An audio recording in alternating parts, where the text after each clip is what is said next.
On Sunday, the Houston Rockets beat the Milwaukee Bucks. And the Bucks have the best record in the NBA. And some people say the Milwaukee Bucks are the best team in the NBA. Now, the Rockets are 6th in the Western Conference. And to me, what's still impressive about this win, even a few days later, it's not the fact that the Rockets beat the Bucks. What's impressive is the way they did it. What's impressive is the way that the Rockets, in fact, took down the Milwaukee Bucks. They missed, literally, I am not exaggerating, they were 21 for 61 shooting three-pointers. The Rockets missed 40 three-pointers and won. And even weirder, the Houston Rockets with, yes, James Harden, won with defense. So we'll get into James Harden's defense in a minute. I remember, let's just do it now, actually. I remember the memes over the years as people would talk about James Harden, making fun of his defense. I remember vividly like, oh, defense doesn't exist because James Harden's playing. And near the end of the game, the Rockets were fighting from, down 6 points near the end of the game. They're fighting back from a 6-point deficit. And the Rockets eventually took the lead 112 to 111. There was a crucial point in the game where the Rockets took the lead at the end. And the way that the Rockets took the lead was this. Giannis was being guarded by James Harden. And James Harden got a steal, which led to a fast break bucket, giving the Rockets a 1-point lead. Houston won with defense.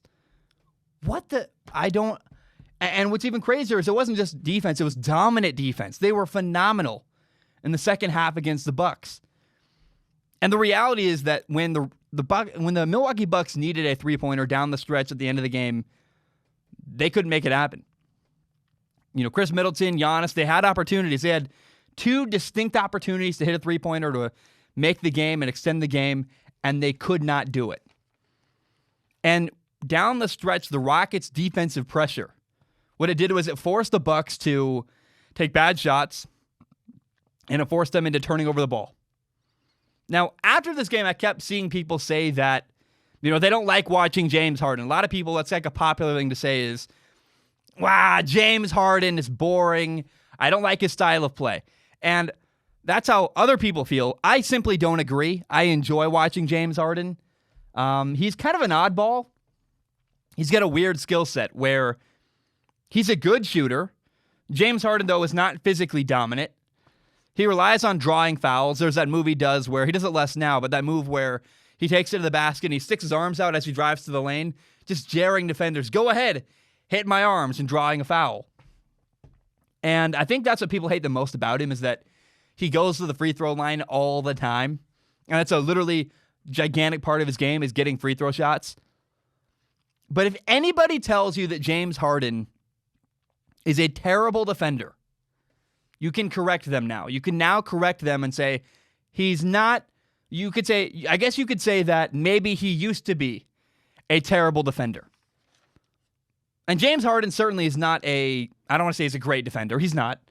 But he has gotten better. James Harden has improved as a defender.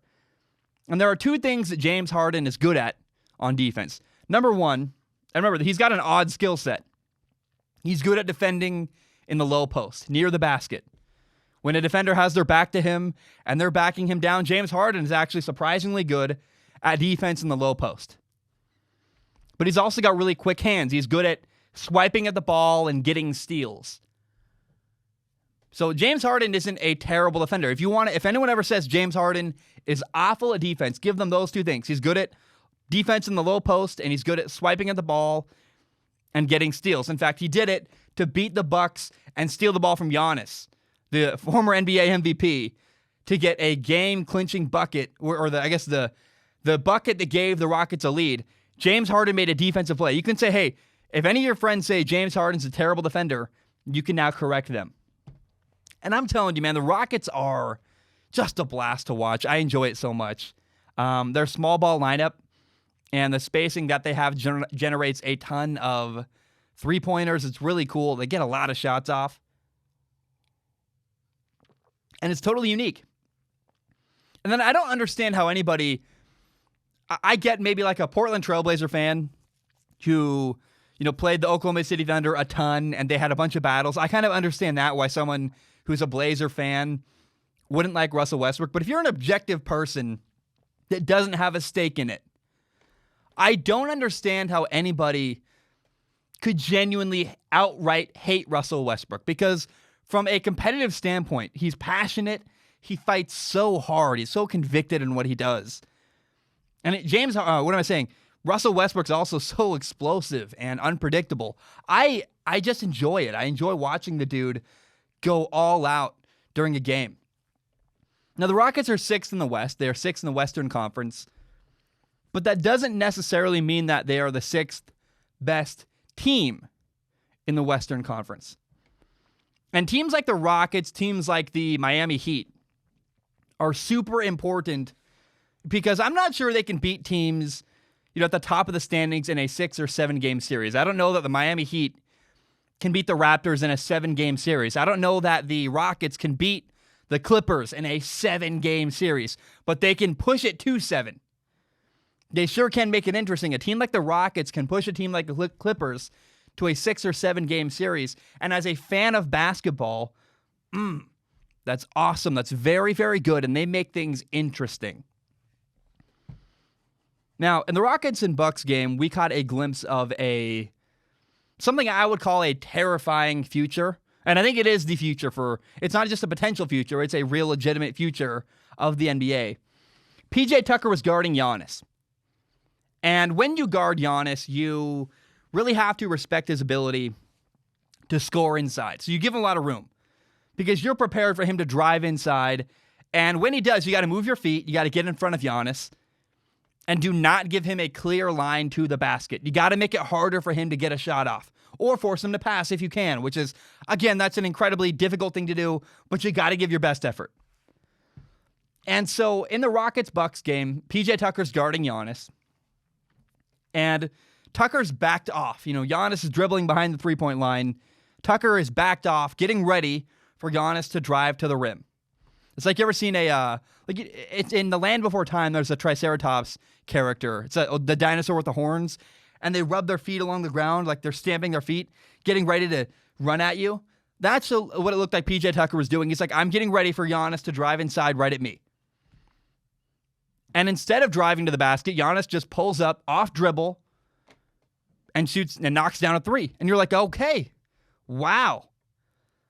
And if he is able to do that consistently, so Giannis is already nearly unguardable because of his ability to score inside.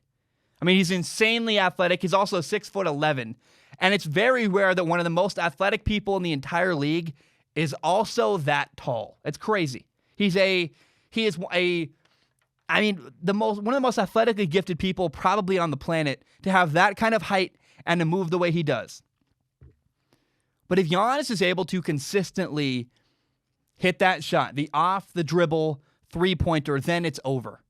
If he can do that regularly, then there will be nothing a defender can do to stop Giannis from scoring. And every single year I've watched Giannis, he gets better and better and better. He's like the Lamar Jackson of the NBA. Lamar Jackson is a quarterback in the NFL. They've actually both won MVPs at this point, and both are insanely gifted, generational talents when it comes to athletic ability.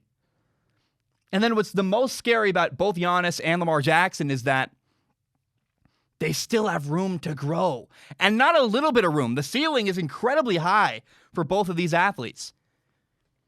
And when you watch Giannis, you see that sometimes he gets tunnel vision and he's driving inside and he'll miss and doesn't see an outlet pass where one of his teammates is standing open for 3 in the corner.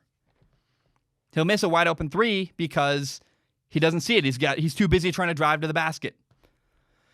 And if Giannis can get a little bit better at, not having tunnel vision when he's driving, and then also knocking down those three-point shots when people give him room and are prepared for him to drive, there's nothing you can do. And because Giannis has gotten better and better and better every single year he's been in the league, he keeps adding to his game, I would say that, it's just inevitable that he's going to become better. In fact, he's already a better three-point shooter today than he once was a couple years ago. And now the next phase of Giannis's game he's going to add is going to be that off-the-dribble three-point shot. And once he adds that, once he's able to consistently hit that, it's over for the rest of the NBA. It's going to be incredibly hard, and I would say the word impossible to guard Giannis.